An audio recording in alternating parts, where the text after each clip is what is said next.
কথিত আছে রক্তবীজ বধ করার আগে কালীর লেলিহান রসনা বিস্তার ছিল না, আর তার পদতলে মহাদেবও ছিলেন না। রক্তবীজ বধ করার পরই ওই দেবী অতিশয় প্রধান্বিতা ও হত্যা উন্মাদিনী হয়ে পড়েন, আর ওই ঘোর মূর্তি নিয়ে সমগ্র সৃষ্টি তছনছ করতে শুরু করেন। সম্মুখে যাকে দেখতে পান তাকে উদ্যত খড়গাঘাত নিপাত করতে চান। তাথই নিত্যে তিনি যেন দিক বিদিক জ্ঞান শোনেন।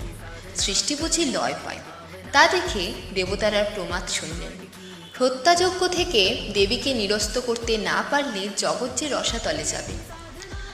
দেবতারা সবাই অগতির গতির মহাদেবের শরণাপন্ন হলেন। সবাই বিনীতভাবে এক সুরে স্তব স্তুতি আরম্ভ করলেন। শরণাগতে ত্রাণকর্তা মহেশ্বরের ধ্যানভঙ্গ হল কতক্ষণ পরে।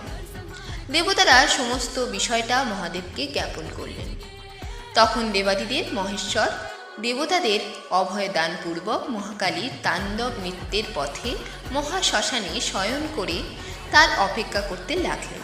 আর তৎক্ষণাৎ করাল বদনা মহেশ্বরী কালিকা দেবী উন্মত্ত অবস্থায় ধাবিত হতে হতে শিবের বক্ষপরি চরণ স্থাপন করে শিব অঙ্গে খড়গাঘাত করতে গিয়ে দেখলেন তিনি স্বামীর বক্ষপরি দণ্ডায়মান। সহসা ভীষণভাবে লজ্জিত হয়ে সেখানেই জিহ্বা বাহিরপূর্বক স্থির হয়ে দাঁড়িয়ে পড়লেন। ভাবলেন, কি ভুল কাজ করলাম।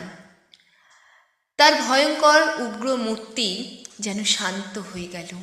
উত্তাল সমুদ্রের প্রলয় কল্লোল যেন এক মুহূর্তে থেমে গেল। ততবধি এই রূপেই দেবী পূজিতা হয়ে আসছেন। তবে এই রূপ কল্পনা নিতান্ত স্থূল ব্যাপার। কোনো গ্রন্থে কালীকে অসুর বিধ্বংসী বলা হয়েছে, আর সেজন্যই লেলিহান রসনা বিস্তার করে তিনি দিগম্বরী মূর্তি নিয়ে ত্রিভুবন তোলপাড়পূর্বক অসুরকুল বিনাশ করেছেন। শুধু দেবী কেন, কোনো মানবীয় দিগম্বরী হয়ে অস্ত্র নিয়ে ধাবিত হলে তার মধ্যে ভয়ঙ্কর বিশ্বগ্রাসী শক্তি এসে উপস্থিত হয়। তখন সেই মানবী অসুর শক্তির বিনাশ করতে কুণ্ঠিত হয় না। তবে কালিকার লেলিহান জিহ্বা বিস্তারপূর্বক মহেশ্বরের বক্ষে দণ্ডায়মান অবস্থা দেখলে বোঝা যায় মহাকালীর সর্বধ্বংসী শক্তিও পরাশক্তির কাছে হার মানে।